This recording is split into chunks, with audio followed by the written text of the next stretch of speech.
Hello everyone. आज खूप emotional moment आहे. आज मी चालली माझ्या माहेरून माझ्या सासऱ्याला. सगळे मला सोडायला आले होते, काकू काका. इथे मम्मी माझी ओटी भरत आहे.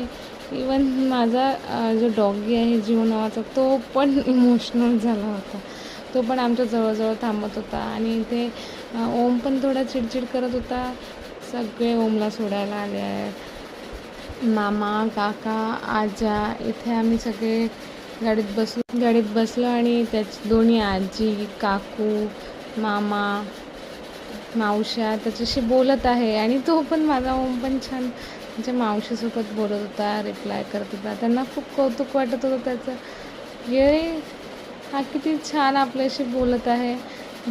मी पण इमोशनल झाले होते. पण एक माझ्याजवळ प्लस पॉईंट होता की मी माझ्या माहेरून माझ्या मम्मी पप्पालाच घेऊन चालली होती नागपूरला. सो मी इमोशनली बॅलन्स होती. जर मी माझ्या मम्मीला सोडून आली असती तर माहीत नाही माझा काय हाल झाला असता. ते तुम्ही रील पाहता ना, खूप रडताना वगैरे, मे बी असं काही. इथे आम्ही बसलो आहे, आम्ही निघालो. ओम छान एन्जॉय करत होता ट्रिप. तिथलं ऊन नाही पडली पाहिजे म्हणून मी ते लावलं होतं ब्लॅक कलरची शीट. आणि आम्ही निघालो आता नागपूरकडे.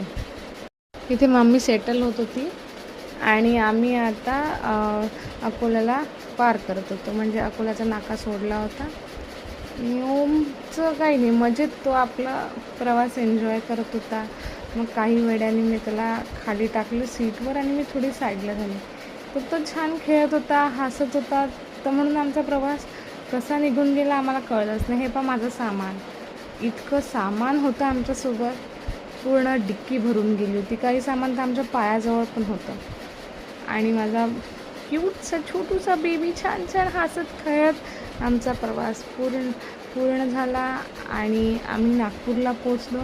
साठी सेकंड ब्लॉग नक्की पहा. थँक्यू.